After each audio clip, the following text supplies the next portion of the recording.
वक्रतुंड महाकाय सूर्यकोटि समप्रभ निर्विघ्नं कुरु मे देवः सर्व कार्येषु सर्वदा। आप सभी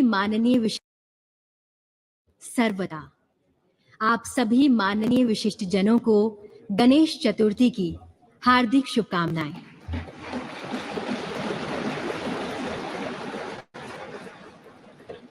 आज का दिन इतिहास के सुनहरे पन्नों में अंकित होने का दिन है।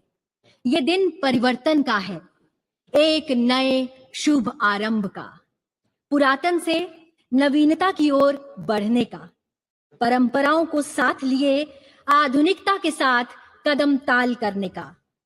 और इसी पल को एक साथ जीने के लिए हम सब एकत्रित हुए हैं संसद के ऐतिहासिक केंद्रीय कक्ष में। आप सभी माननीय विशिष्ट जनों का हार्दिक स्वागत, अभिनंदन एवं शत शत वंदन।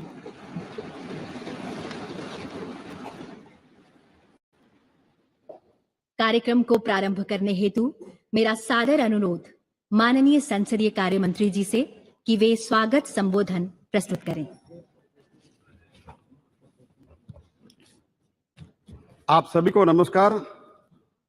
I am feeling proud privileged to be the part of this historic occasion where we have assembled in this iconic Central Hall for the celebration of our 75 years of the parliamentary democratic journey and shifting to the new parliament building.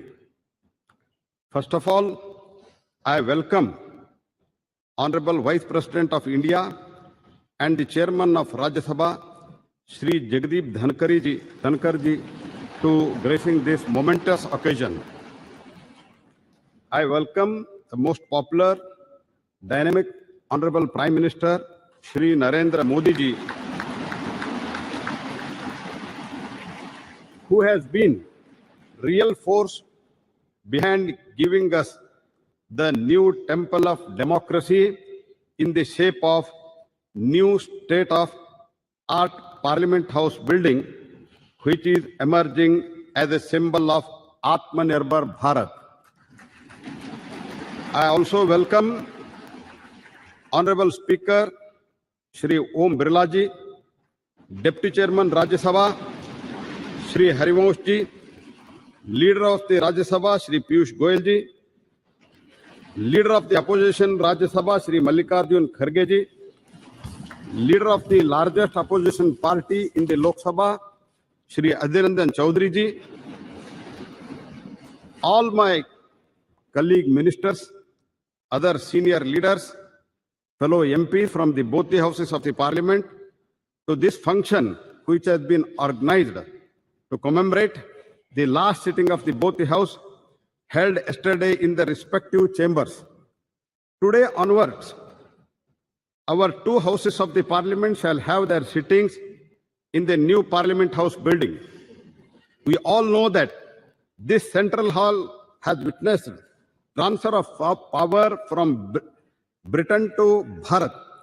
The formation and adoption of our constitution by the Constituent Assembly has been host to some very important occasions like rollout of GST, one tax, one nation, a finest example of cooperative federalism in our parliamentary democracy. There were 3 joint sittings of both the houses of the parliament for resolving the deadlocks under the Article 108, that is the Dowry Prohibition Bill 1959, the Banking Service Commission Repeal Bill 1978, Prevention of Terrorism Bill 2002. You all know that Lok Sabha and Rajya Sabha were sitting in this building since 13th May 1952. Along with all my fellow members of the parliament and other stakeholders of this parliament, I am very happy and enthusiastic about the functions of the two houses of the parliament henceforth from the new building, which is the symbol of new and emerging Bharat, paving the way for the developed nation as envisaged by Prime Minister by 2047. At the end, I would like to say that our journey so far is marked by excellent achievements, memorable experience, difficult challenges, remarkable milestones. As we go ahead, let us learn from our previous experiences so far and reaffirm our commitment to our historic democratic values and tirelessly work for the betterment of the person last in the queue. Jai Hind. बहुत बहुत धन्यवाद मान्यवर। अब संबोधन हेतु मैं आमंत्रित करना चाहूंगी लोकसभा में कार्यकाल की दृष्टि से वरिष्ठतम वर्तमान संसद सदस्य श्रीमती मेनका गांधी जी को।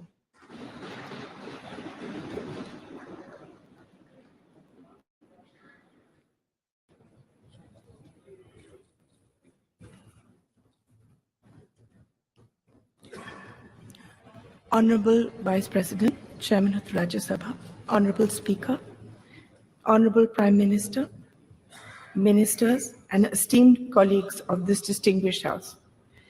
Actually, I'm as surprised to be here as you are to see me. This is a historic day today. I'm proud to be part of this historical moment when a government under the leadership of Prime Minister Shri Narendra Modi ji has undertaken to repair the deep-rooted asymmetry and to give an equal share in India's future to all of us women. I'm grateful for the honor you have given me of speaking about my years in Parliament. We are going to a new building, and hopefully this grand edifice will reflect the aspirations of a new Bharat. Today, I have been entrusted with the responsibility of addressing this esteemed assembly as the most senior parliamentarian in the Lok Sabha. I entered Parliament at the age of 32, 9 years after the death of my husband. My debut was as Minister for Environment. Today, 35 years later, I have spent most of my adult life in this institution, and I have seen 7 prime ministers and the shaping of grand history. It has been an arduous, rocky road. I had several terms as an independent member and finally joined the Bharatiya Janata Party under Shri Atal Bihari Vajpayee ji's leadership in 2004. Since then, I have remained a proud member of the BJP as well as this august House. Being a member of Parliament is an immense responsibility as it entails safeguarding the trust of lakhs of voters who elect us to be their voice. You are given power, but this power must always be used for their good. The job demands unwavering commitment, moral rectitude, and courage. Basically, it demands great love for your country and infinite kindness towards all. Each one of us gets this opportunity to make a difference, provided we sublimate our own ambitions and see ourselves only as vessels or bridges or protectors of all the beings that need us, the last person in India who believes himself forgotten, people who cannot navigate for themselves and appoint us as their helmsmen.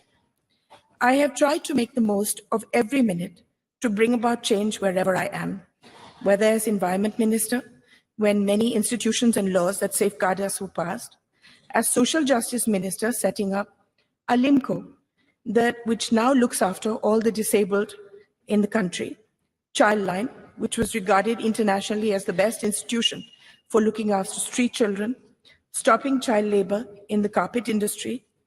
You can change things wherever you are. For instance, in the opposition as a BJP member, as chairperson of the often ignored Assurances Committee, we changed the way people were experimented on by pharmaceutical companies. They were not paid or even asked before becoming guinea pigs. This was changed by us. During Atalji's time, we brought in the vital red and green dot on foods, allowing people to know whether they were eating vegetarian, non-vegetarian food. We repaired an institutional deception by food companies. No service, no job is too small that it should not be taken seriously. My happiest moment was being given the responsibility by the Prime Minister, who coined the phrase, Beti Bachao, Beti Padhao.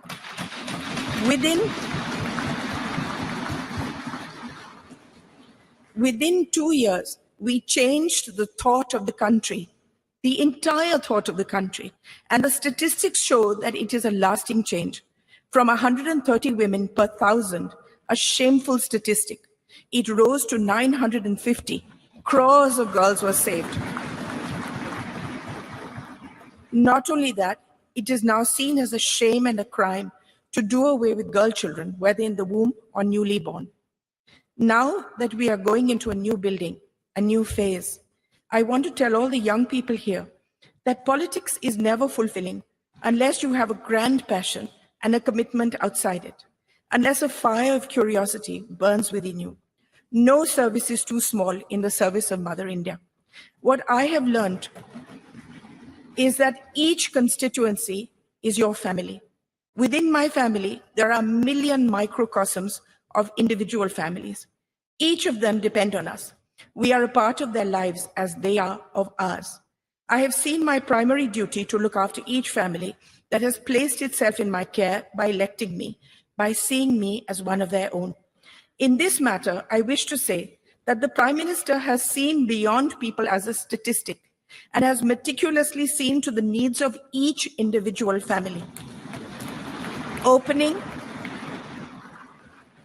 Opening bank accounts, giving dignity in the form of toilets, home water taps, building homes for the poor, gas cylinders, giving young people loans, skilling them, protecting them through the largest pandemic in history, seeing that no one remained hungry.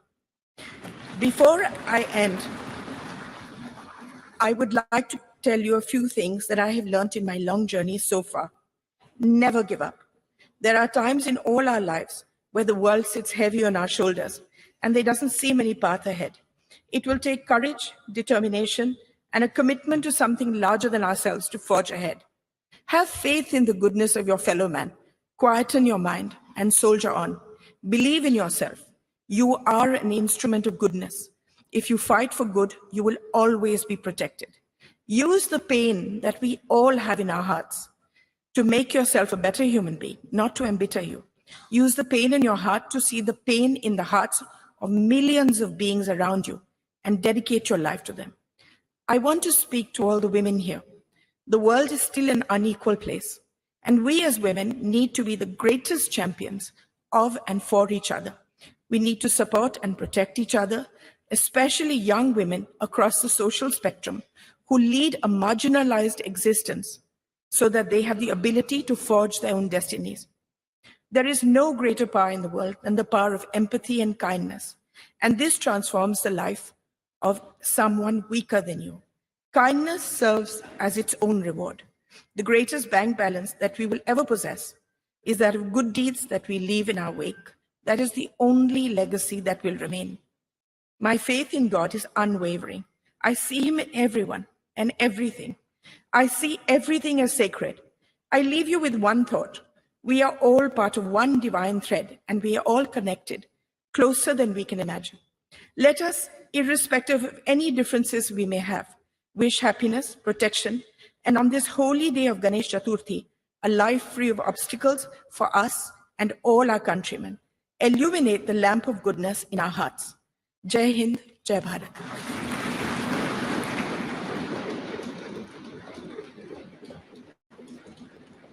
बहुत बहुत धन्यवाद ma'am.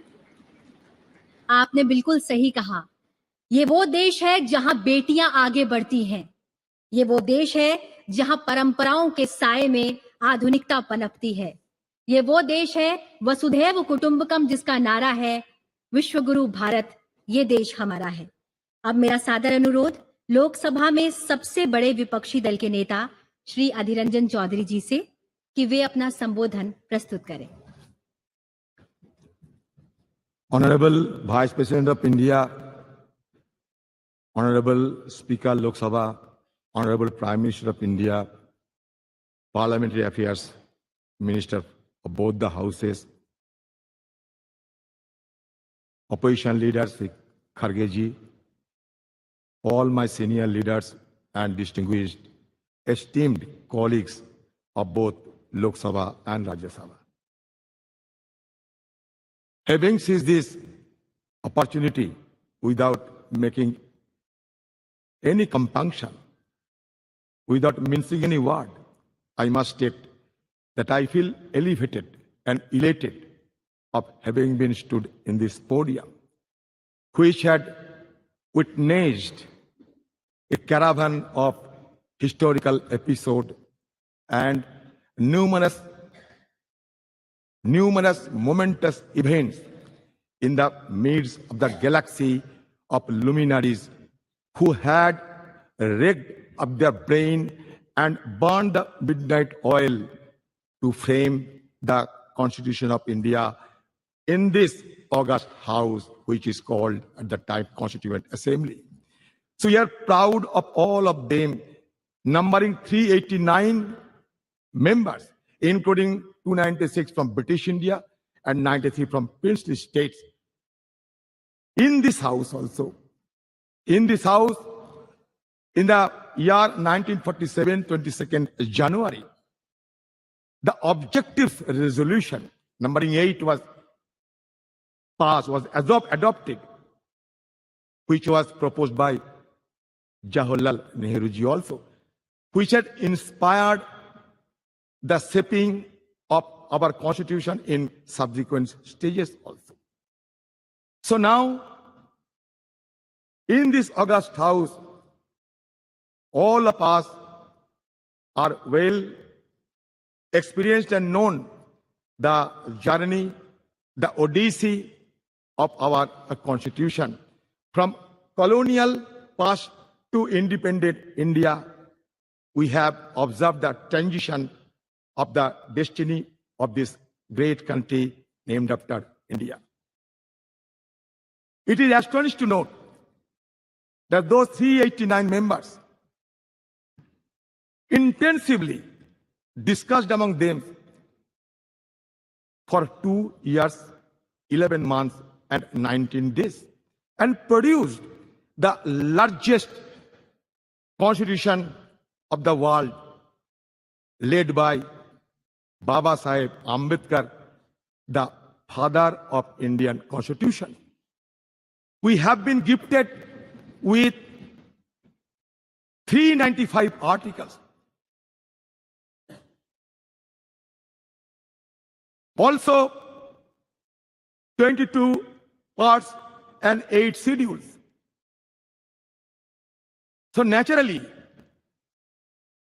the house, which is called Cental Hall, it is a historic hall. It is not. It will not be known by simply its architectural splendor, but its illustrious legacy.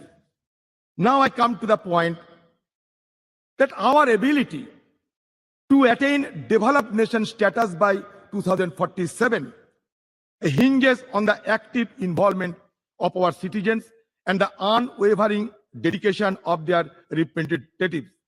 The groundwork laid in the formative years of our nationhood and also the subsequent years has empowered us significantly. However, we are confronted with intricate challenges that require immediate attention and resolution as we progress towards this objective. I don't have any idea of what is called and how a country to be recognized as developed country by any designation. I don't have any idea of any global consensus is existed or not, because when we see other developed countries, among the various key determinants, one determinant is always followed, that is Human Development Index. And insofar as Human Development Index, India has been lagging behind, and we are ranked 131 out of 189 countries.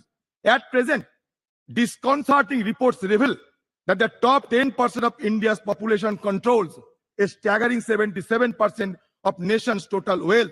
In 2017, a staggering 73% of wealth generated has reportedly gravitated towards the wealthiest 1%, while staggering 670 million Indians, constituting the poorest half of the population, saw their wealth increase by a mere 1%. This stark disparity presents a crucial challenge in ensuring that millions of people living below the poverty line have access to fundamental necessities like food, shelter, and healthcare a prerequisite for advancing towards developed nation status.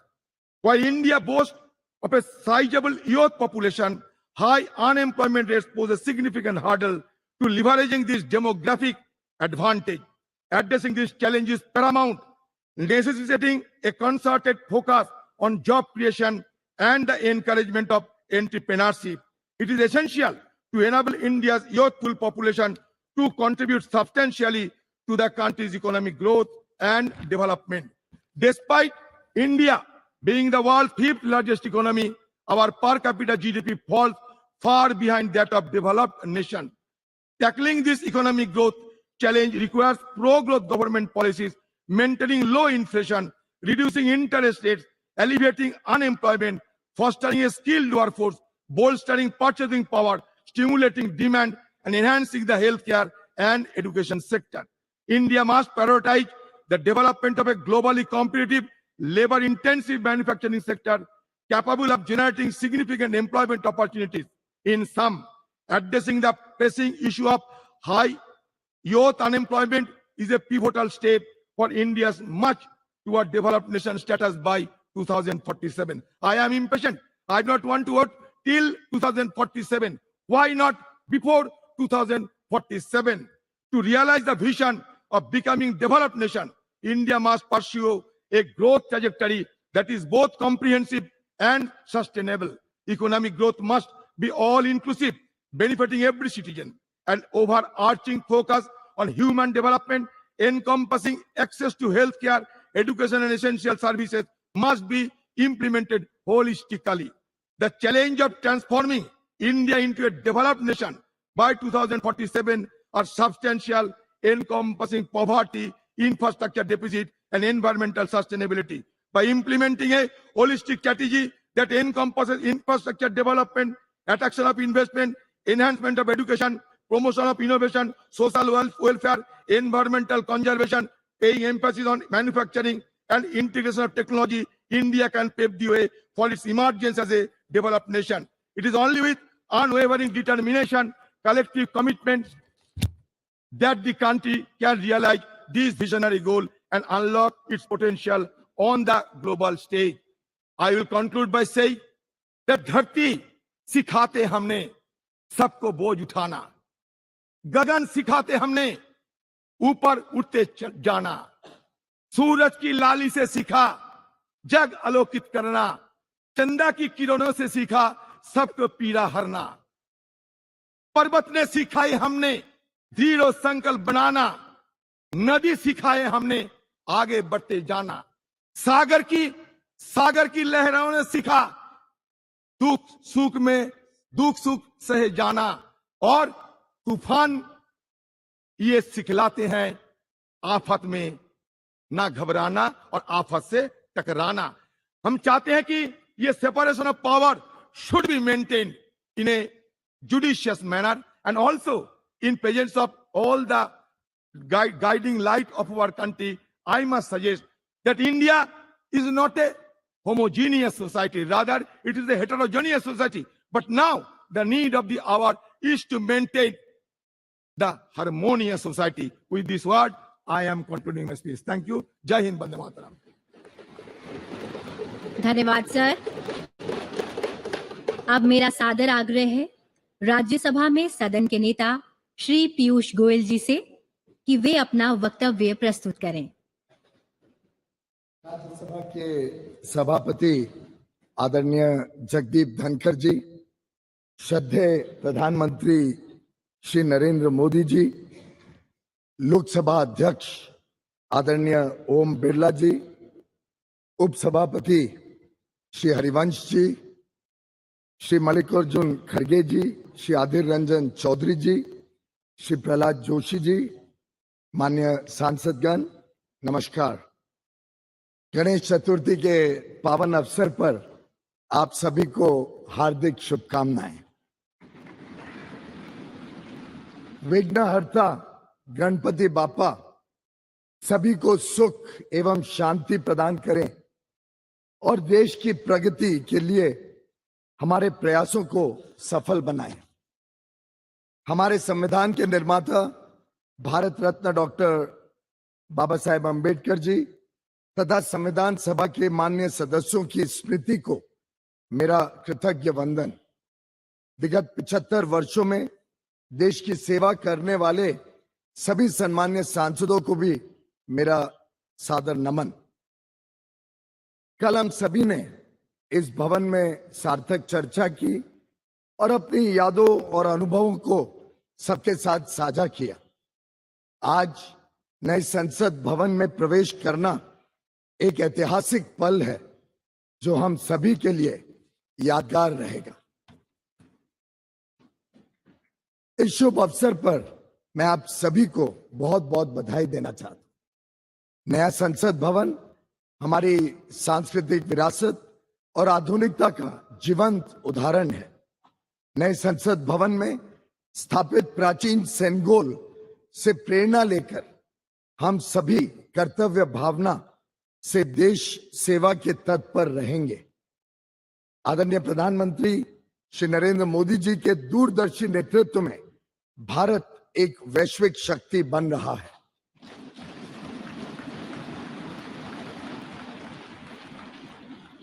नया संसद भवन अपने विशाल और सुंदर स्वरूप में एक नए विश्वास से भरे आत्मनिर्भर भारत का पहचान बनेगा। पार्लियामेंट हमेशा से एकता का प्रतीक रहा है। यह हमारे संविधान के मूल्यों की सुरक्षा करता है, जो विभिन्न भाषाओं, संस्कृतियों और परंपराओं के बावजूद हमें एक राष्ट्र के रूप में बांधने का काम करता है।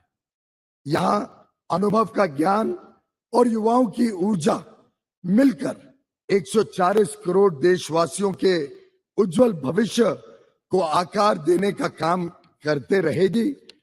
और मैं समझता हूं आज का दिन एक सकारात्मक सोच के साथ आगे बढ़ने का है। कई सारे विषय रहे, आजादी के बाद कई सारे चुनौतियां रही। शायद कई सारी चुनौतियां समय पे अगर समाधान कर दिया होता तो और जल्दी 2047 के पहले भी देश विकसित बन जाता। पर हमारे पास जो वर्ष मिले, जो काम करने का देश ने सेवा करने का मौका दिया, उसमें जो अभूतपूर्व प्रगति देश ने देखी है, मैं समझता हूं इसको आगे लेकर इस देश को नई ऊंचाइयों तक माननीय प्रधानमंत्री नरेंद्र मोदी जी के नेतृत्व में हम सब मिलकर काम करेंगे। लक्ष्य बड़ा है, राह कठिन है, पर मुझे पूरा विश्वास है संसद में जो जनप्रतिनिधि बैठेंगे वे अपने दायित्वों का पूर्ण निष्ठा से निर्वहन करेंगे और अमृत काल में एक समृद्ध, सशक्त और विकसित भारत के सृजन का आधार बनेंगे। बहुत बहुत धन्यवाद। भारत माता की जय। सादर धन्यवाद सर। अब मेरा सादर अनुरोध राज्यसभा में नेता प्रतिपक्ष श्री मल्लिकार्जुन खड़गे जी से कि वे अपना संबोधन प्रस्तुत करें।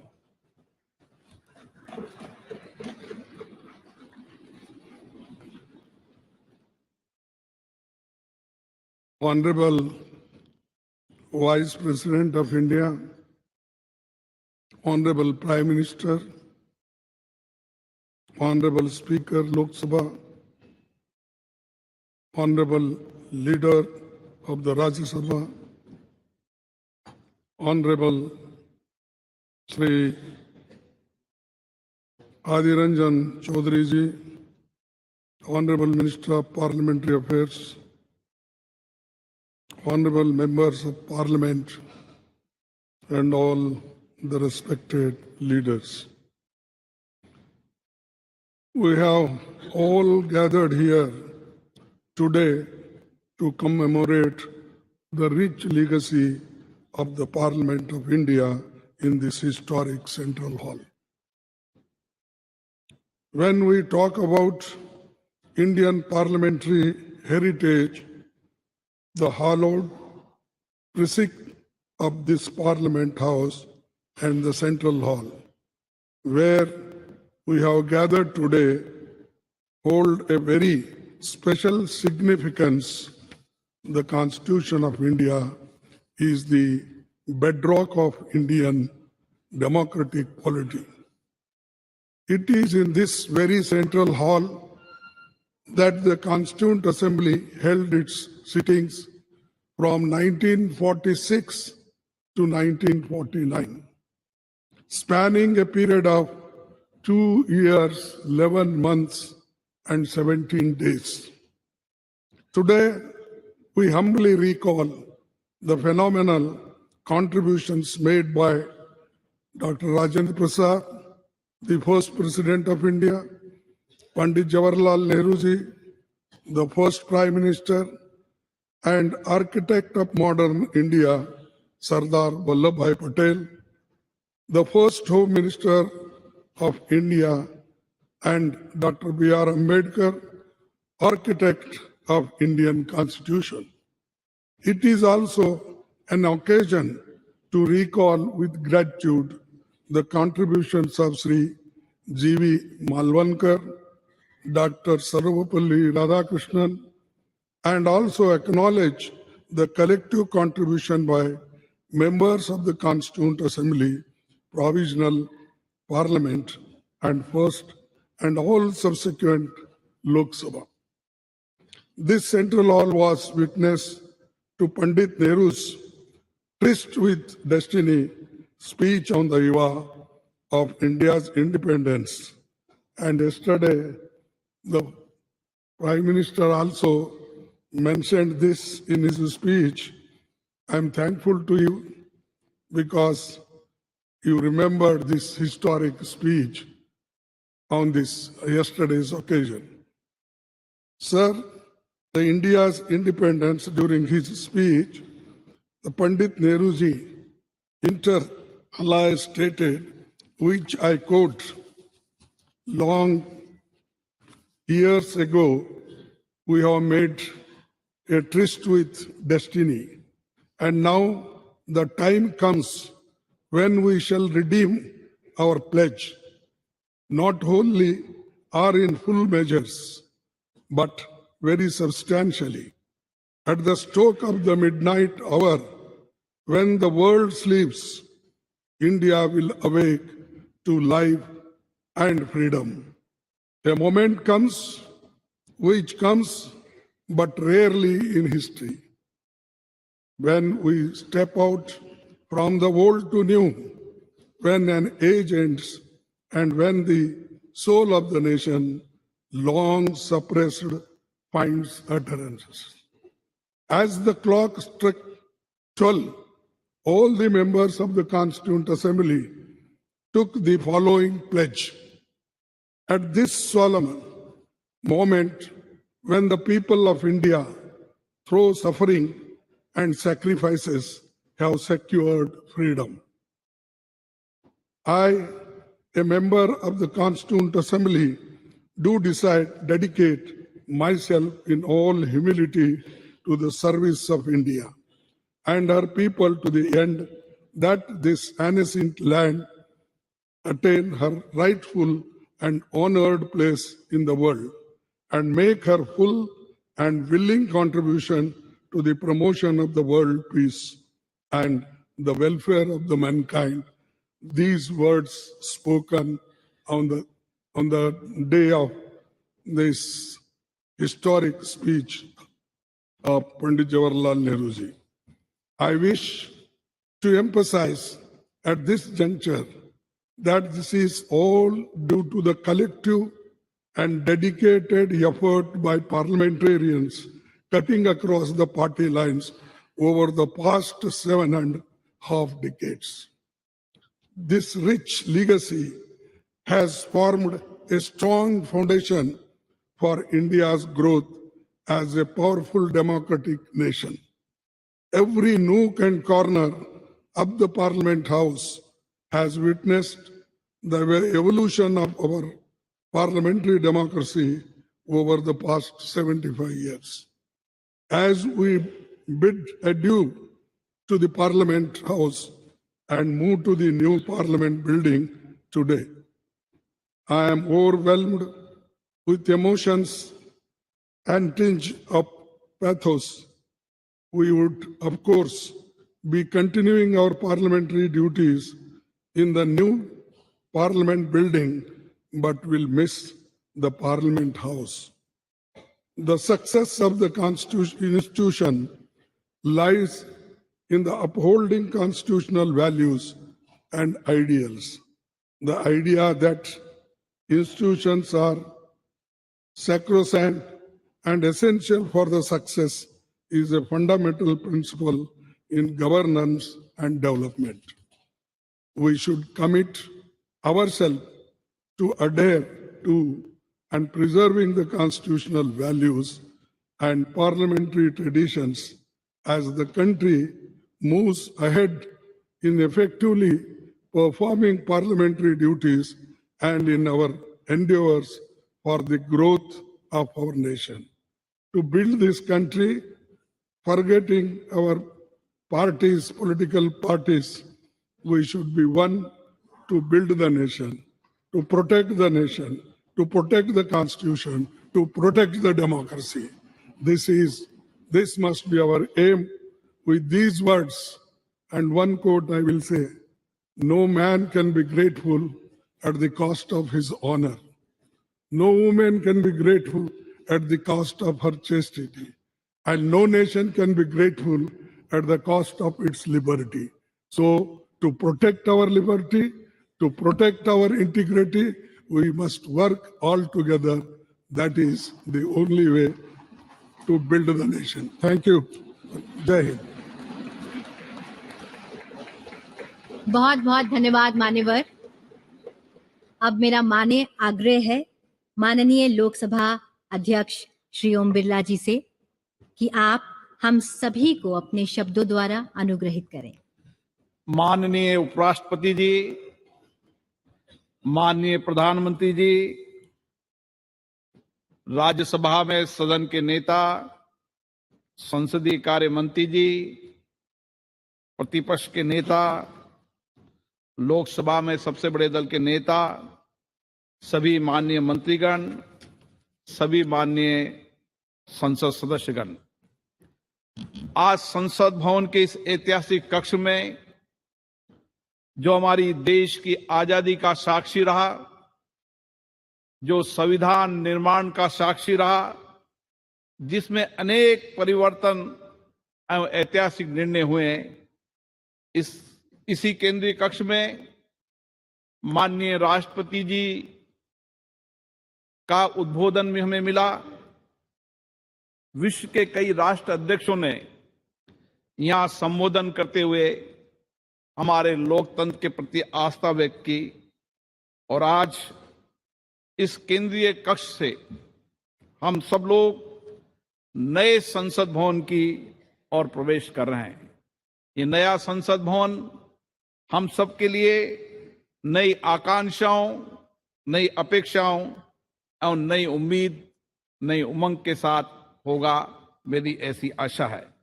आज इस अवसर पर उन सब स्वतंत्रता सेनानियों को भी नमन करता हूं जिन्होंने हमारे भविष्य के लिए, हमारे कल के लिए अपना वर्तमान बलिदान कर दिया।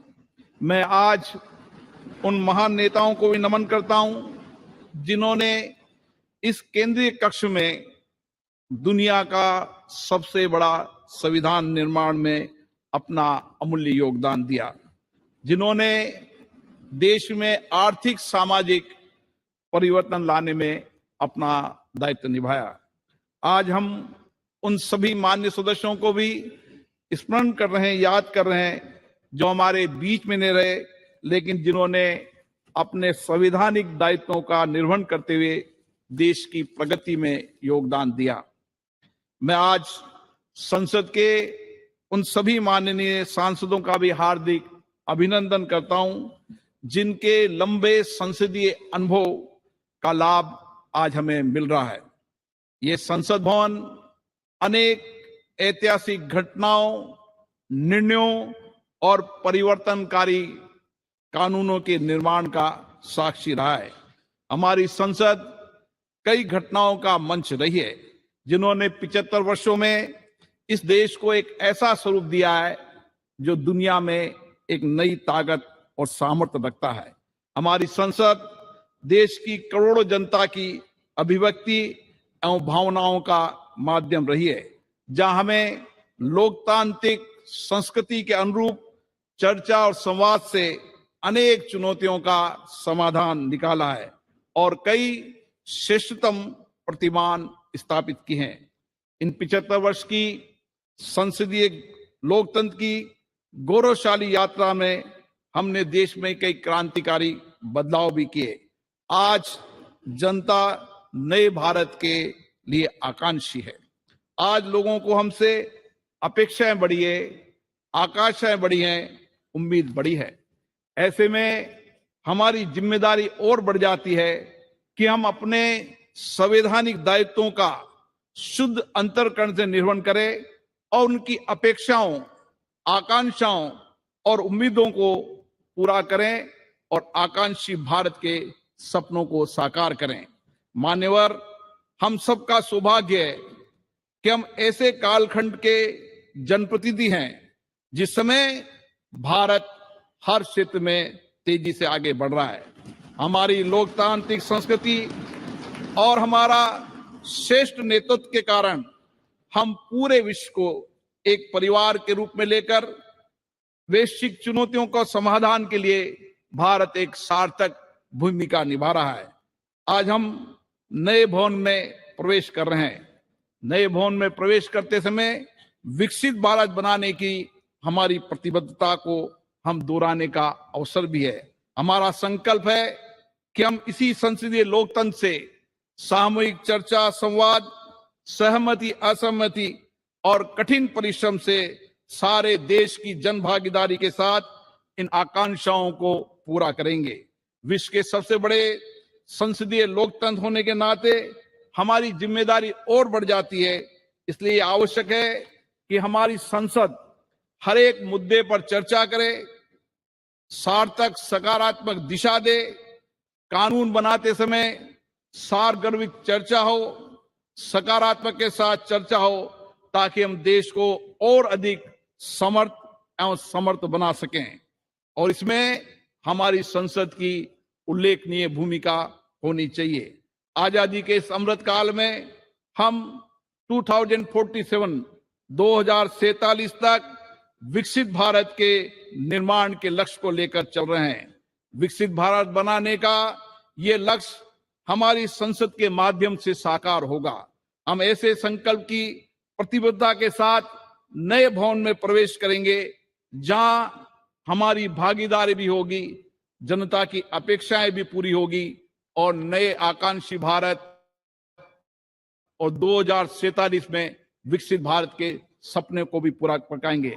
आज गणेश चतुर्थी के शुभ दिन, ऐसे शुभ दिन पर अच्छी परंपराएं, अच्छी परिपाटियां, अच्छी प्रथाएं, अच्छे अनुभव हम साथ लेकर जाएं और नए संसद भवन में उनको स्थापित करें ताकि विश्व के लिए भारत का लोकतंत्र मार्गदर्शक बन सके। नया भवन हमारे देश की आकांक्षी जनता के लिए परिणामदायक हो, परिवर्तनकारी हो, ताकि हमारे संविधान निर्माताओं ने समानता, न्याय और बंधुता का जो संदेश दिया है उसे हम पूरा कर सके। हम अपनी संसद को देश की जनता की सेवा में सच्चे भाव से समर्पित करें। इसी अपेक्षा के साथ मैं पुनः इस भवन को, उन सब लोगों को जिनका इस लोकतंत्र को स्थापित करने में, लोकतंत्र की मर्यादा प्रतिष्ठा बढ़ाने में योगदान रहा, उन सबको भी नमन करता हूं। धन्यवाद। बहुत बहुत धन्यवाद मान्यवर। अब मेरा विनम्र अनुरोध माननीय प्रधानमंत्री श्री नरेंद्र मोदी जी से कि आप विशिष्ट जनों की सभा को संबोधित करें एवं हम सभी का मार्गदर्शन करें।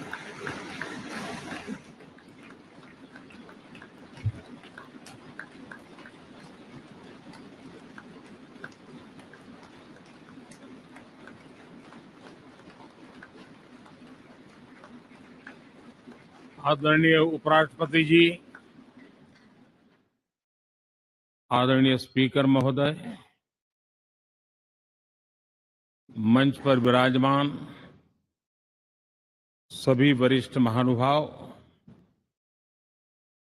और 140 करोड़ देशवासियों के प्रतिनिधि, सभी माननीय सांसदगण, आपको और देशवासियों को गणेश चतुर्थी की अनेक अनेक शुभकामनाएं।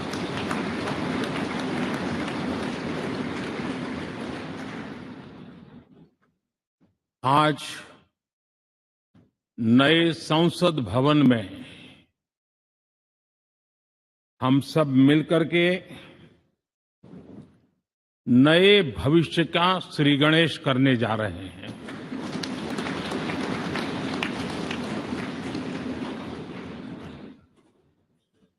आज हम यहां विकसित भारत का संकल्प दोहराना, फिर एक बार संकल्पबद्ध होना और उसको परिपूर्ण करने के लिए जी जान से जुटने के इरादे से नए भवन की तरफ प्रस्थान कर रहे हैं।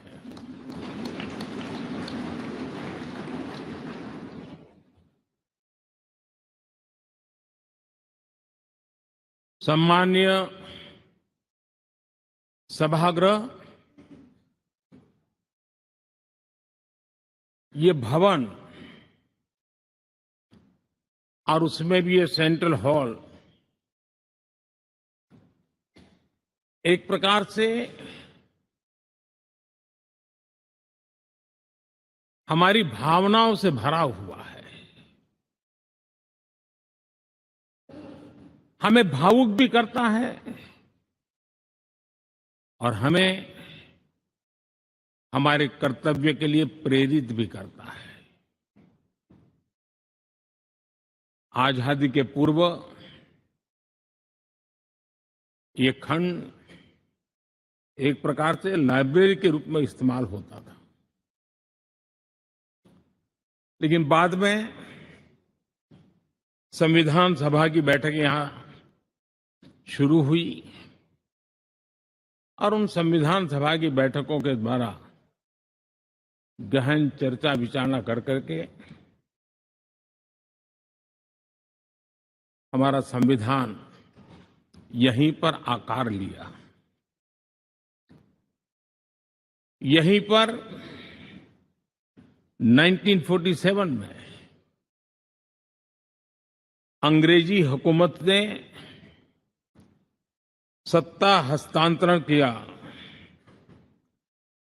उस प्रक्रिया का भी साक्षी हमारा ये सेंट्रल हॉल है। इसी सेंट्रल हॉल में भारत के तिरंगे को अपनाया गया, हमारे राष्ट्रगान को अपनाया गया और ऐतिहासिक अवसरों पर आजादी के बाद भी सभी सरकारों के दरमियान अनेक अवसर आए जब दोनों सदनों ने मिलकर के यहां पर भारत के भाग्य को गढ़ने के पर विचार किया, सहमति बनाई और निर्णय भी किए। 1952 के बाद दुनिया के करीब 41 राष्ट्राध्यक्षों ने इस सेंट्रल हॉल में हमारे सभी माननीय सांसदों को संबोधित किया है।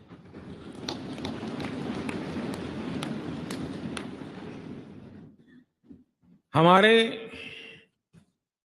राष्ट्रपति महोदयों के द्वारा 86 बार यहां संबोधन किया गया है।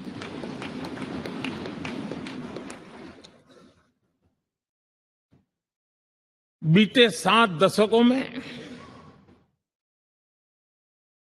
जो भी साथी इन जिम्मेवारियों से गुजरे हैं, जिम्मेवारियों को संभाली है, अनेक कानूनों, अनेक संशोधन और अनेक सुधारों का हिस्सा रहे हैं।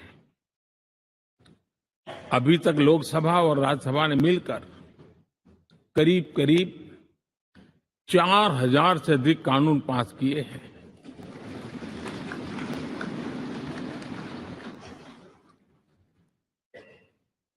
और कभी जरूरत पड़ी तो ज्वाइंट सेशन के माध्यम से भी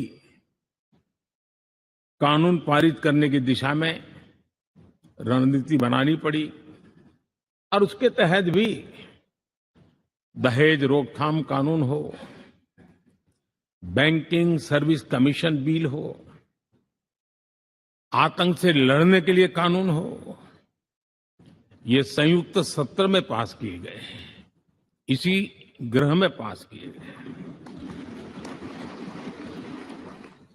इसी संसद में मुस्लिम बहन बेटियों को न्याय की जो प्रतीक्षा थी, शाहबानो केस के कारण कुछ गाड़ी उल्टी पार्टी पर चढ़ गई थी। इसी सदन ने हमारी उस गलतियों को ठीक किया और 3 तलाक विरुद्ध कानून हम सब ने मिलकर के पारित किया। संसद ने बीते वर्षों में ट्रांसजेंडर को न्याय देने वाले कानूनों का भी निर्माण किया। इसके माध्यम से हम ट्रांसजेंडर के प्रति सद्भाव और सम्मान के भाव के साथ उनको नौकरी, शिक्षा, स्वास्थ्य, बाकी जो सुविधाएं हैं, एक गरिमा के साथ प्राप्त कर सके, इसकी दिशा में हम आगे बढ़े। हम सभी ने मिलकर हमारे दिव्यांग जनों के लिए भी उनकी जरूरतों को देखते हुए, उनके एस्पिरेशन को देखते हुए ऐसे कानूनों का निर्माण किया जो उनके लिए उज्जवल भविष्य की गारंटी बन रहे हैं। आर्टिकल 370 हटाने से लेकर वो विषय ऐसा रहा जो शायद ही कोई दशक ऐसा होगा कि चर्चा न हुई हो, चिंता न हुई हो और मांग न हुई हो। आक्रोश भी व्यक्त हुआ, सभागृह में भी हुआ, सभागृह के बाहर भी हुआ। लेकिन हम सबका सौभाग्य है कि हमें सदन में आर्टिकल 370 से मुक्ति पाने का, अलगाववाद, आतंकवाद के खिलाफ लड़ाई लड़ने का एक बड़ा महत्वपूर्ण कदम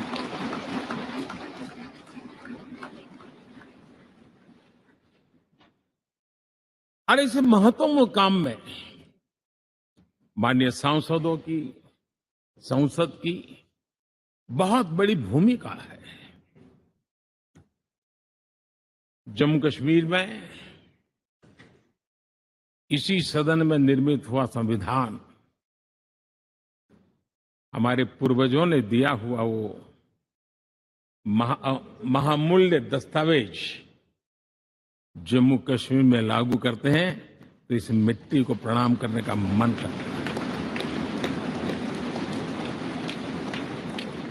आज जम्मू और कश्मीर शांति और विकास के रास्ते पर चलने के लिए प्रतिबद्ध हुआ है और नए उमंग, नए उत्साह, नए संकल्प के साथ जम्मू कश्मीर के लोग आगे बढ़ने का कोई मौका अब छोड़ना नहीं चाहते हैं। ये दिखाता है कि संसद के सदस्यों ने मिलकर के संसद के भवन में कितने महत्वपूर्ण काम किए हैं। माननीय सांसदगण, लाल किले से मैंने कहा था यही समय है, सही समय है।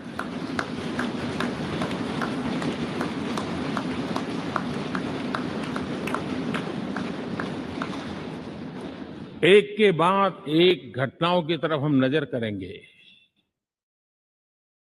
हर घटना इस बात का गवाह दे रही है कि आज भारत एक नई चेतना के साथ पुनर्जागृत हो चुका है।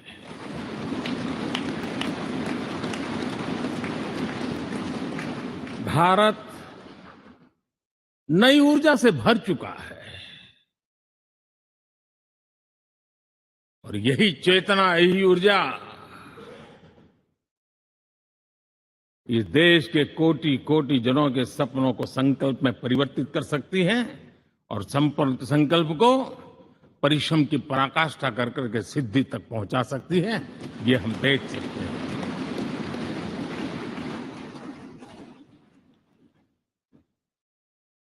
और मेरा विश्वास है, देश जिस दिशा में चल पड़ा है, इच्छित परिणाम अवश्य प्राप्त होंगे।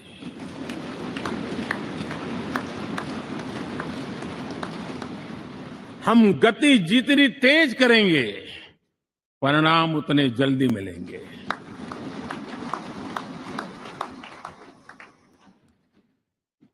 आज भारत 5वीं अर्थव्यवस्था पर पहुंचा है, लेकिन पहले 3 में पहुंचने के संकल्प के साथ बढ़ रहा है।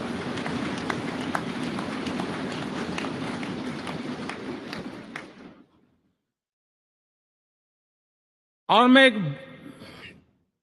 जिस स्थान पर बैठा हूं, जो जानकारियां प्राप्त होती है, उसके आधार पर विश्व के गणमान्य लोगों से बातचीत करता हूं, उसके आधार पर मैं बड़े विश्वास से कह रहा हूं, हम में से कुछ लोगों की निराशा हो सकती है, लेकिन दुनिया आश्वस्त है कि भारत टॉप 3 में पहुंच के रहेगा।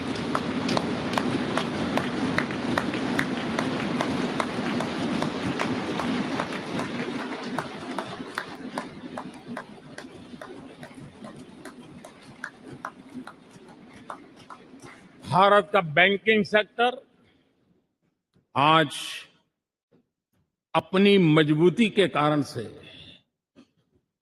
फिर एक बार दुनिया में सकारात्मक चर्चा का केंद्र बना हुआ है।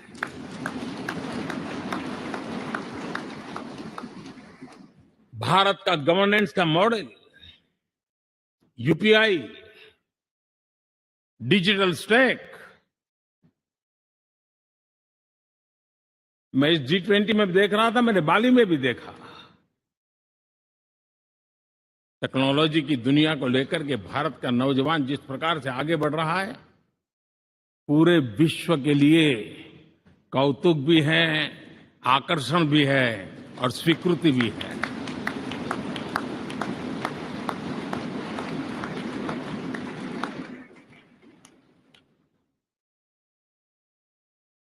हम सब उस ऐसे कालखंड में हैं, मैं कहूंगा हम लोग एक भाग्यवान लोग हैं। ऐसी भाग्यवान समय में हमें कुछ दायित्व निभाने का अवसर आया है और हमारा सबसे बड़ा भाग्य है कि आज इंडियन एस्पिरेशंस उस ऊंचाई पर हैं जो शायद पिछले 1000 साल में नहीं रहे होंगे।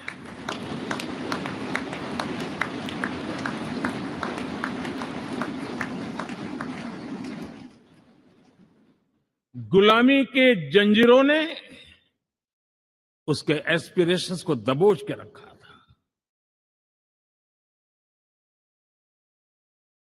उसकी भावनाओं को तहस नहस कर दिया था।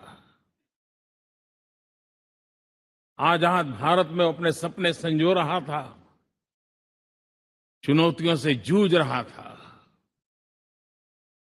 लेकिन मिलकर के आज जहां पहुंचे हैं, अब वहां वो रुकना नहीं चाहता है। वो एस्पिरेशनल सोसाइटी के साथ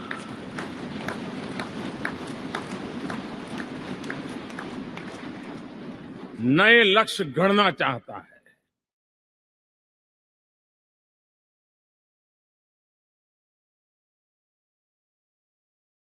जब एस्पिरेशन सोसाइटी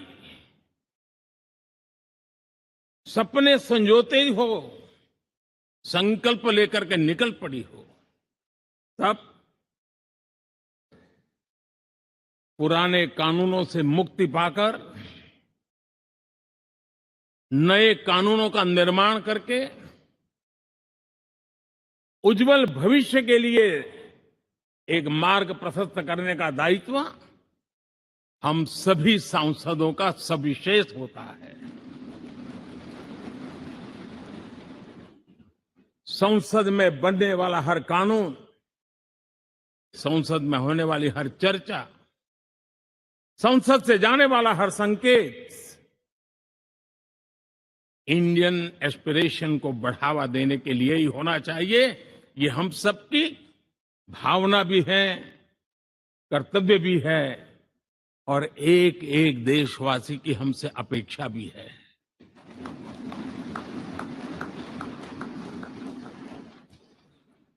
हम जो भी रिफॉर्म करें उसके मूल में इंडियन एस्पिरेशन सबसे सर्वोच्च पद पर होना चाहिए, प्राथमिकता पर होना चाहिए।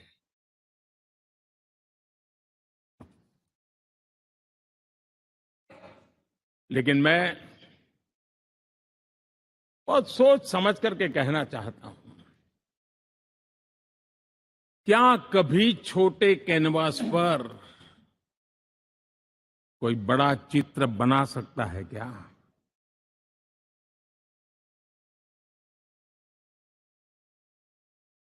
जैसे छोटे कैनवास पर बड़ा चित्र नहीं बन सकता, वैसे हम भी अगर हमारे सोचने के कैनवास को बड़ा नहीं कर सकते तो भव्य भारत का चित्र भी हम नहीं अंकित कर सकते।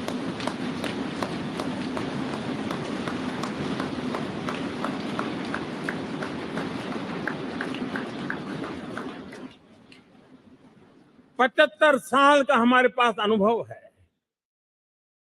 हमारे पूर्वजों ने जो कुछ भी रास्ते बनाए उससे हमने सीखा है। हमारे पास एक बहुत बड़ी विरासत है। इस विरासत के साथ अगर हमारे सपने, हमारे संकल्प जुड़ जाए, हमारा सोचने का दायरा बदल जाए, हमारा कैनवास बड़ा हो जाए, तो हम भी उस भव्य भारत के चित्र को अंकित कर सकते हैं, उस तस्वीर का खाका खींच सकते हैं, उसमें रंग भरने का काम हम भी कर सकते हैं और आने वाली पीढ़ी को वो भव्य दिव्य मां भारती के हम उनको सुपुर्द कर सकते हैं। दोस्तों, अमृतकाल के 25 वर्षों में भारत को अब बड़े कैनवास पर काम करना ही होगा। अब हमारे लिए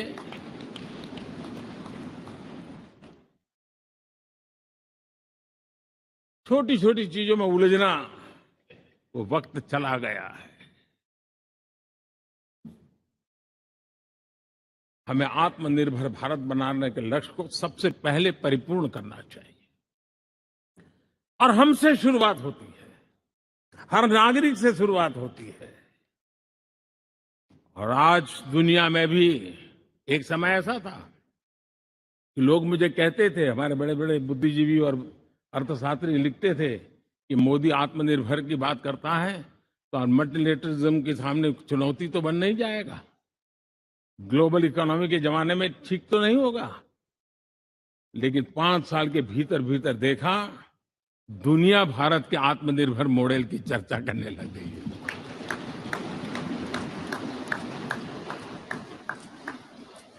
और कौन हिंदुस्तानी नहीं चाहेगा कि डिफेंस सेक्टर में आत्मनिर्भर हो, एनर्जी सेक्टर में हम आत्मनिर्भर हो, एडिबल ऑयल,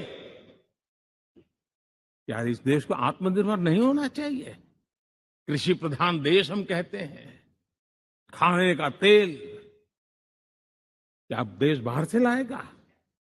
बहुत समय की मांग है कि हमें आत्मनिर्भर भारत को संकल्प को पूरा करना, ये हम सबका दायित्व है। उसमें दल आड़े नहीं आते हैं, सिर्फ दिल चाहिए, देश के लिए चाहिए।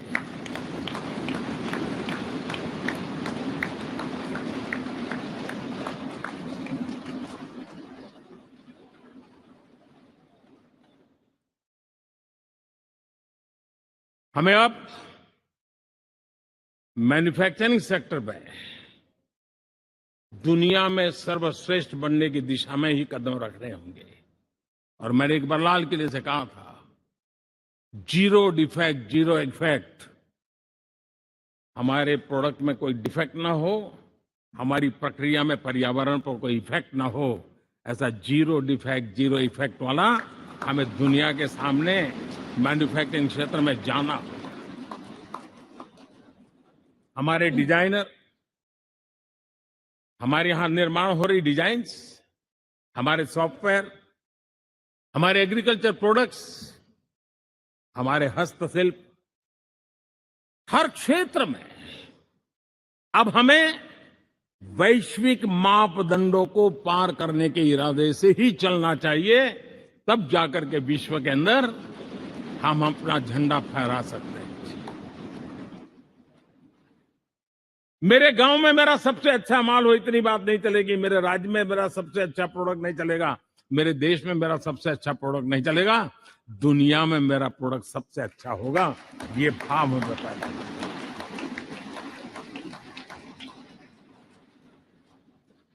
हमारी यूनिवर्सिटीज दुनिया के अंदर टॉप रैंकिंग में आए, अब इसमें हमें पीछे नहीं रहना है।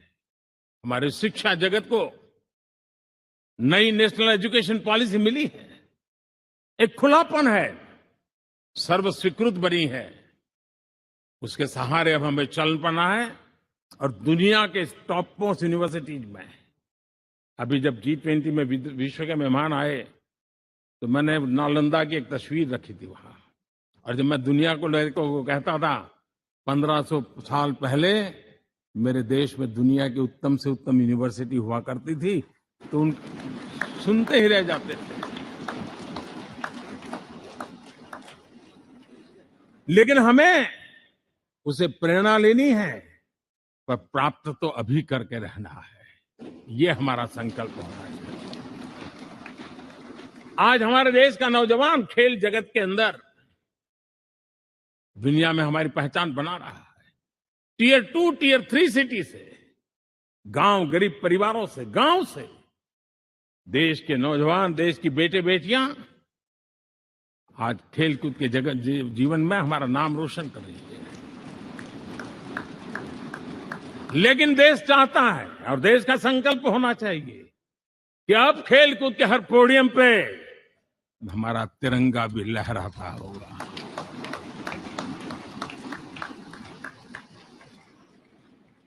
हमें अब पूरा हमारा दिमाग क्वालिटी पर फोकस करना ही होगा, ताकि हम विश्व की आशा अपेक्षाओं के अनुकूल और भारत के सामान्य मानव के जीवन में भी क्वालिटी ऑफ लाइफ के प्रति जो एस्पिरेशन बढ़ा है, उसको हम एड्रेस कर पाए। और जैसे मैंने कहा कि हम भाग्यवान हैं कि हम उस समय काम कर रहे हैं जब समाज अपने आप एक एस्पिरेशनल सोसाइटी है। हमारा और भी एक भाग्य है कि हम उस समय हैं जब हिंदुस्तान युवा देश है। हम दुनिया में सबसे ज्यादा जन आबादी वाला तो देश बने ही हैं, लेकिन सबसे बड़ी आबादी, उसमें भी सबसे युवा, ये पहली बार हुआ है।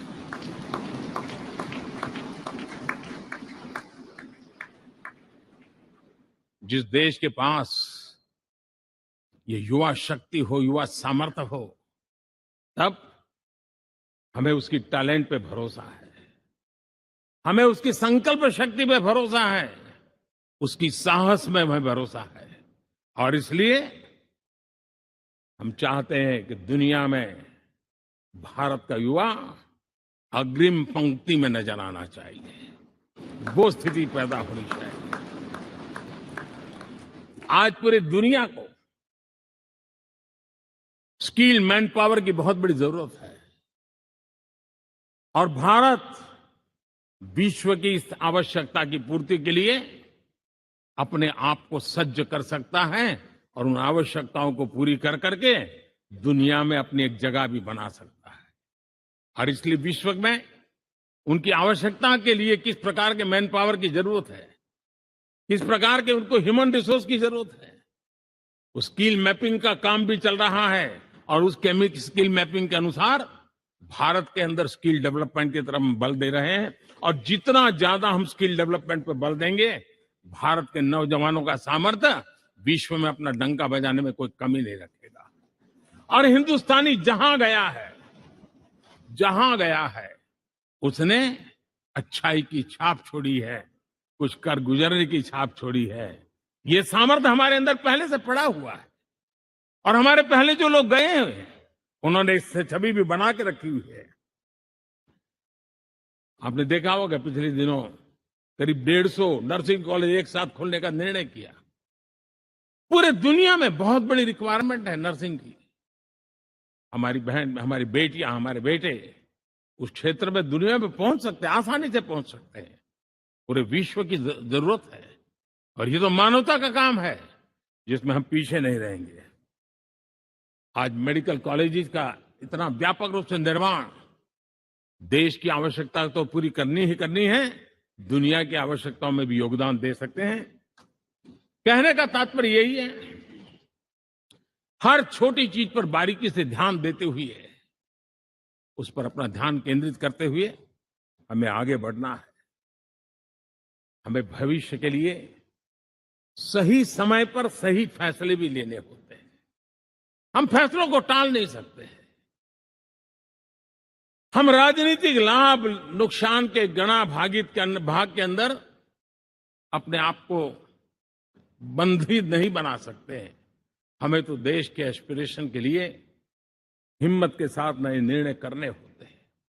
आज सोलर पावर के सफल मूवमेंट्स हमारी भावी पीढ़ी के लिए एनर्जी क्राइसिस से मुक्ति की गारंटी दे रहा है। आज मिशन हाइड्रोजन आने वाले दिनों में जो एनवायरमेंट की चिंता है, जो टेक्नोलॉजी में बदलाव आ रहा है, उसके समाधान का रास्ता देने का सामर्थ्य रखती है। आज हमारा सेमीकंडक्टर जिस प्रकार से जीवन चलाने में हमारे हृदय की जरूरत रहती है, वैसे ही आज हमारी टेक्नोलॉजी चिप्स के बिना चल नहीं सकती और सेमीकंडक्टर उसके लिए बहुत अनिवार्य है। उस दिशा में हम आगे जाकर के इलेक्ट्रॉनिक मैन्युफैक्चरिंग में कोई रुकावट ना आए और जीवन कहीं अटक न जाए, उसलिए एक बहुत बड़ी मात्रा में हम काम कर रहे हैं। जल जीवन मिशन, हर जिले में 75 अमृत सरोवर, हमारी भावी पीढ़ी को, हमारे बच्चे उनको कभी पानी के बिना तरसना न पड़े, इसकी चिंता हम आज कर रहे हैं। विश्व के बाजार में हमारा हर व्यापार कारोबार पहुंचे, कॉम्पिटिटिव ताकत के साथ खड़ा रहे, लॉजिस्टिक सिस्टम को और अधिक कम खर्च वाला बनाना, एफिशिएंट बनाना, उस दिशा में हम बहुत नीतियां लेकर के चल रहे हैं। आज समय की मांग है कि भारत का एक ऐसा भारत का हम निर्माण करें। नॉलेज, इनोवेशन, ये समय की मांग है और दुनिया में हमें अग्रिम पंक्ति में जाने का ये रास्ता भी है। और इसलिए पिछले हमने समय नेशनल एजुकेशन पॉलिसी के साथ साथ टेक्नोलॉजी के बढ़ावे के लिए हमने रिसर्च और इनोवेशन का एक कानून भी पारित किया है, ताकि हमारे देश के नौजवानों को इस इनोवेशन के और चंद्रयान 3 की सफलता के बाद देश के नौजवानों के मन में विज्ञान की तरफ आकर्षण बढ़ रहा है। हमें मौका गंवाना नहीं है। हमारी युवा पीढ़ी को हमने रिसर्च और इनोवेशन के लिए पूरे अवसर देने हैं और इस इकोसिस्टम को बनाने के लिए हमने एक उज्जवल भविष्य के निर्माण की नींव रखी है। आदरणीय बंधुगण, सामाजिक न्याय ये हमारी पहली शर्त है। बिना सामाजिक न्याय, बिना संतुलन, बिना समभाव, बिना समत्व हम इच्छित परिणामों को घर के भीतर प्राप्त नहीं कर सकते। लेकिन सामाजिक न्याय की चर्चा बहुत सीमित बन के रह गई हमें उसको व्यापक रूप में देखना होगा। हम किसी गरीब को कोई सुविधा दें, किसी समाज में दबे कुचले व्यक्ति को कोई सुविधा दें, वो तो सामाजिक न्याय की एक प्रक्रिया है। लेकिन उसके घर तक पक्की सड़क बन जाए ना, वो भी सामाजिक न्याय के लिए उसको मजबूती देती है। उसके घर के नजदीक में बच्चों के लिए अगर स्कूल खुल जाए तो वो भी उसको सामाजिक न्याय की मजबूती देती है। उसको बिना खर्च अगर आरोग्य में समय की जरूरत पड़े वो मिले, तब जाकर के सामाजिक न्याय की मजबूती मिलती है। और इसलिए जिस प्रकार से समाज व्यवस्था में सामाजिक न्याय जरूरत है, वैसा ही राष्ट्र व्यवस्था में सामाजिक न्याय की आवश्यकता है। अब देश का कोई हिस्सा पीछे रह जाए, अविकसित रह जाए, ये भी सामाजिक न्याय के खिलाफ है। दुर्भाग्य से देश का पूर्वी इलाका, भारत का पूर्वी भाग, जो समृद्धि से भरा हुआ है, लेकिन वहां के नौजवानों को रोजगार के लिए दूसरे इलाके में जाना पड़ रहा है। ये स्थिति हमें बदलनी है। हमारे देश के उस पूर्वी भाग को, इलाका को समृद्ध बना करके सामाजिक न्याय की मजबूती भी हमने देनी है। असंतुलित विकास, शरीर कितना भी स्वस्थ क्यों न हो, लेकिन एक उंगली को भी अगर लकवा मार गया है तो शरीर स्वस्थ नहीं माना जाता है। भारत कितना ही समृद्ध हो, लेकिन कोई अंग उसका दुर्बल रह जाए तो भारत समृद्धि में पीछे है, मानना पड़ेगा। और इसलिए हम सर्वांगीण विकास के पक्ष में, सामाजिक न्याय की उस ऊंचाई को प्राप्त करने के पक्ष में, दिशा में हमें आगे बढ़ना है। चाहे पूर्वी भारत हो, चाहे नॉर्थ ईस्ट हो, हमें उन चीजों को प्राप्त करना। और उसी लिए जो रणनीति कितनी सफल हुई है, 100 एस्पिरेशनल डिस्ट्रिक्ट पर विशेष काम किया, नौजवान अफसरों को लगाया गया, एक स्ट्रेटेजी बनाई गई। आज दुनिया उस मॉडल की चर्चा कर रही है। और आज 100 डिस्ट्रिक्ट, देश के कोने कोने में जो पीछे माने जाते थे, उसको बोझ मान लिया गया था। आज स्थिति ये बनी है कि वो 100 डिस्ट्रिक्ट अपने अपने राज्य में लीड कर रहे हैं, राज्य की एवरेज से भी ऊपर जा रहे हैं। और इस सफलता को देख करके, सामाजिक न्याय की इस भावना को मजबूत करते हुए 100 डिस्ट्रिक्ट में से आगे बढ़ करके अब जमीनी स्तर पर ले जाने के लिए 500 ब्लॉक तक उनको एस्पिरेशनल डिस्ट्रिक्ट ब्लॉक के नाते आइडेंटिफाई करके उसको मजबूती करने देने का काम चल रहा है। और मुझे विश्वास है ये एस्पिरेशनल ब्लॉक्स है, वो एक विकास का नया मॉडल बनने वाले हैं। वो एक प्रकार से देश के विकास के एक नए ऊर्जा केंद्र बनने की संभावना रखते हैं। और उस दिशा में भी हम आगे बढ़ रहे हैं। माननीय सांसदगण, आज विश्व की नजर भारत पर है। शीत युद्ध के समय हमारी पहचान कूटनिरपेक्ष देश के रूप में रही। उस समय की जो जरूरत थी, उसके जो लाभ होने थे, उस समय से हम गुजरे हैं। लेकिन अब भारत का स्थान कुछ और बना है। और इसलिए उस समय कूटनिरपेक्ष की अवस्था आवश्यक होगी। आज हम उस नीति को लेकर के चल रहे हैं, जिस नीति को अगर हमें पहचानना है तो विश्व मित्र के रूप में हम आगे बढ़ रहे हैं।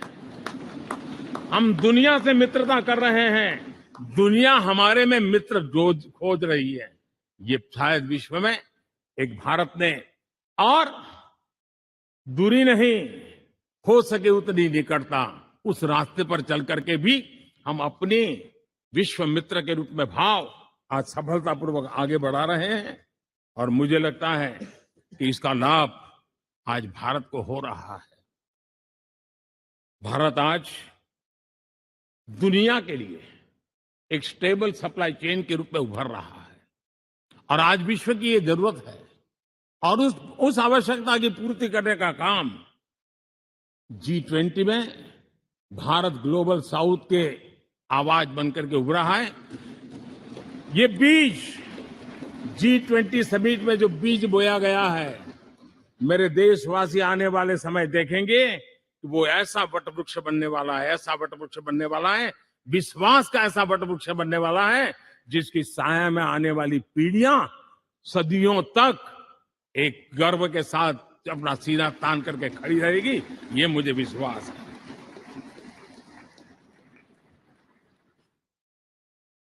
इस G20 में एक बहुत बड़ा काम हमने किया है, बायोफ्यूल अलायंस का। हम विश्व के नेतृत्व करते रहे, दिशा दे रहे हैं, और विश्व को बायोफ्यूल अलायंस में दुनिया के सभी देश देखते ही देखते उसकी सदस्यता ले रहे थे, और एक बहुत बड़ा आंदोलन खड़ा होने जा रहा है, और जिसका नेतृत्व ये हमारा भारत कर रहा है। छोटे छोटे महाद्वीप, उनके साथ भी आर्थिक कॉरिडोर बनाने की दिशा में हमने बड़ी मजबूती के साथ कदम उठाए हैं। आदरणीय बंधुगण, आदरणीय उपराष्ट्रपति जी, आदरणीय स्पीकर महोदय, आज हम यहां से विदाई लेकर के नए भवन में जा रहे हैं, संसद के नए भवन में बैठने वाले हैं, और ये शुभ है, गणेश चतुर्थी के दिन बैठ रहे हैं।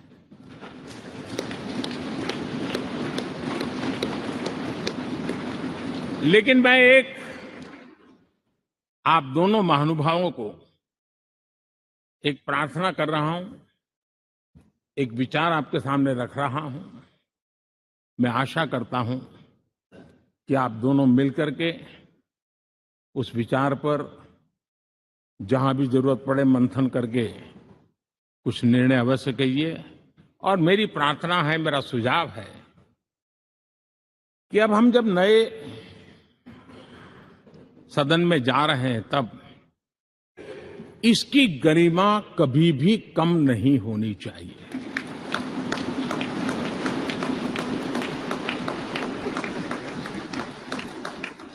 इसे सिर्फ पुरानी पार्लियामेंट कह करके छोड़ दें, ऐसा नहीं होना चाहिए। और इसलिए मेरी प्रार्थना है कि भविष्य में अगर आप सहमति दे दोनों महानुभाव, तो इसको संविधान सदन के रूप में जाना जाए।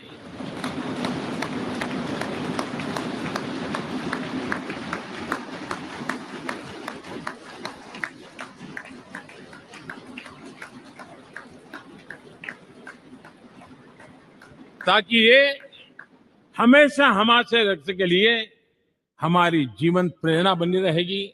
और जब संविधान सदन कहेंगे, तब उन महापुरुषों का याद भी उसके साथ जुड़ जाएगी जो कभी संविधान सभा में यहां बैठा करते थे, गणमान्य महापुरुष बैठा करते थे। और इसलिए भावी पीढ़ी को ये तोहफा भी देने का अवसर हमें जाने नहीं देना चाहिए। मैं फिर एक बार इस पवित्र भूमि को प्रणाम करता हूं। यहां पर जो तपस्या हुई है, जन कल्याण के लिए संकल्प हुए हैं, इसको परिपूर्ण करने के लिए 7 दशक से भी अधिक समय से जो पुरुषार्थ हुआ है, उन सबको प्रणाम करते हुए मैं मेरी वाणी को विराम देता हूं और नए सदन के लिए आप सबको शुभकामनाएं देता हूं। बहुत बहुत धन्यवाद।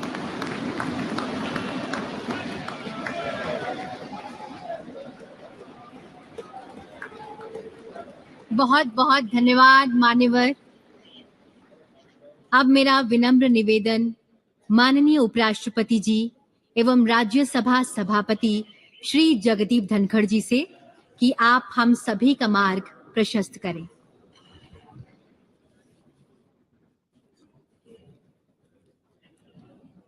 Honourable prime minister of Bharat Shri Narendra Modi ji, honourable speaker Lok Sabha Shri Om Birla जी,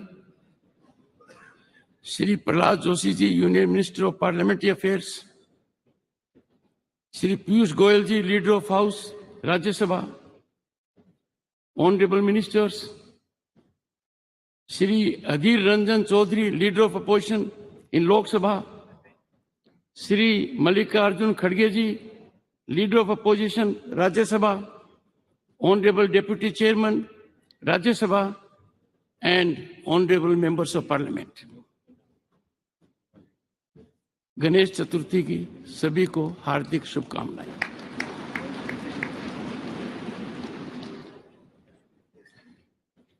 माननीय प्रधानमंत्री जी ने अचानक होमवर्क दे दिया और प्रधानमंत्री जी के बाद बोलना अपने आप में बहुत बड़ी चुनौती है। On this momentous occasion, as we stand on the threshold of adding a new chapter to the annals of our parliamentary democracy, I congratulate you all on our phenomenal rise. We all are indeed privileged to be witnessing this history in the making as we bid adieu to this magnificent parliament building which houses both the chambers of our parliament and this imposing central hall and move to the new one. Traversing over 7-decade journey from Sabha to the present day in Amritkal, these hallowed precincts have witnessed many a milestone. Honorable members, from tryst with destiny at midnight of 15th August 1947 to unfolding of innovative, impactful, forward-looking GST regime at midnight of June 30, 2047, and now this significant day. In this very central hall, the members of the Constituent Assembly embarked upon the journey to accomplish the daunting task of drafting the Constitution of India. Deliberations in the Constituent Assembly in this theatre exemplified decorum and healthy debate. Contentious issues were negotiated in a spirit of consensus with scholarly debate and spirited deliberations. Honorable members, we all need to emulate the exemplary conduct of our founding fathers. The new building of Parliament, a testament to dawn of Atmanirbhar Bharat, is much beyond an architectural marvel. It is a reflection of India's rich cultural diversity, a symbol of national pride, unity, and identity. Impactfully organized G20 resulted in demonstration of India's global power. The new building of Parliament, Bharat Mandapam and Yasho Bhumi are the most recent infrastructure masterpieces competing with the best in the world. These iconic venues are set to play a pivotal role in shaping India's tomorrow. Honorable members, the world now realizes that our nation is on the rise as never before, and this rise is unstoppable. Bharat is defining global discourse, shaping their outcome, and has emerged as significant player among the Committee of Nations. Bharat is dominating as an agenda setter for global peace, climate transition, and economic development on par with other leading players. In this encouraging scenario, generating hope and optimism all around, I find it a befitting occasion to congratulate Prime Minister Narendra Modi for his sagacious approach, people-centric vision, missionary zeal, and exemplary execution. Salute and appreciate contribution of the people in all walks of life and our bureaucracy that is enjoined with execution of policies.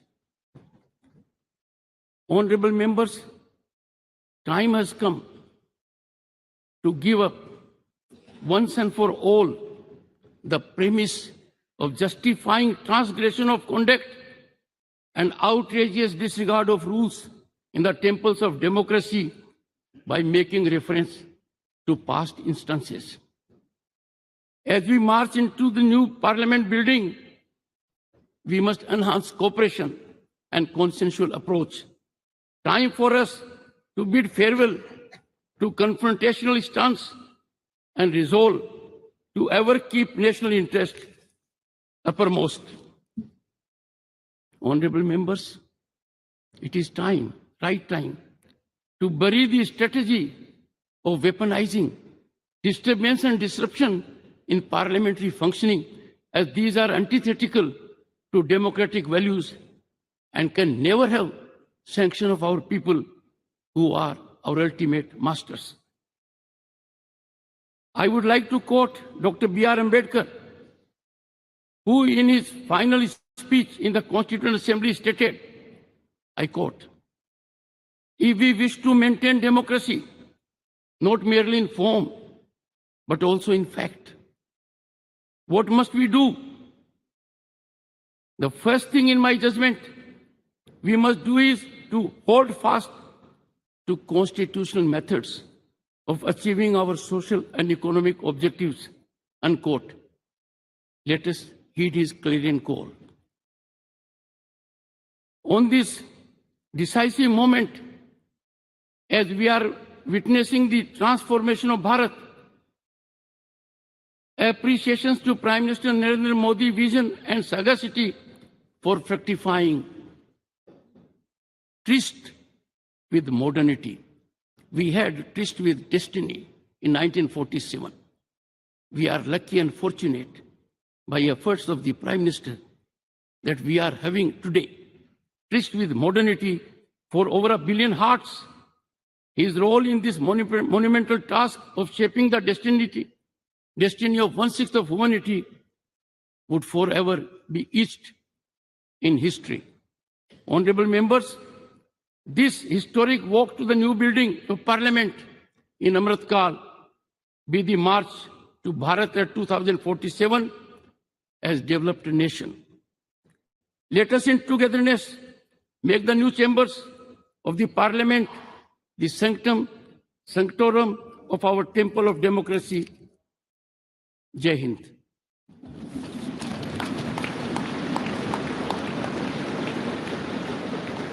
सादर धन्यवाद मान्यवर। कार्यक्रम के समापन से पूर्व आप सभी से अनुरोध कि राष्ट्र गीत के सम्मान में अपने स्थान पर खड़े हो जाएं।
आजादी के अमृत काल में आइए नई ऊर्जा के साथ, नई चेतना के साथ अब कदम बढ़ाएं नव निर्माण की ओर।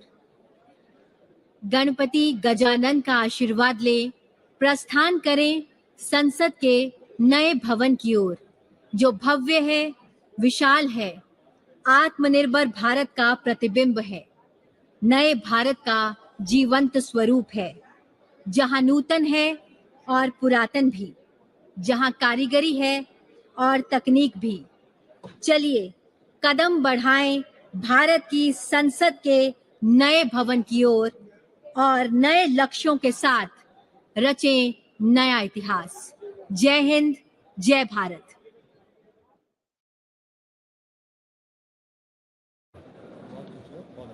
Have it. Send a hello to me on WhatsApp. I don't have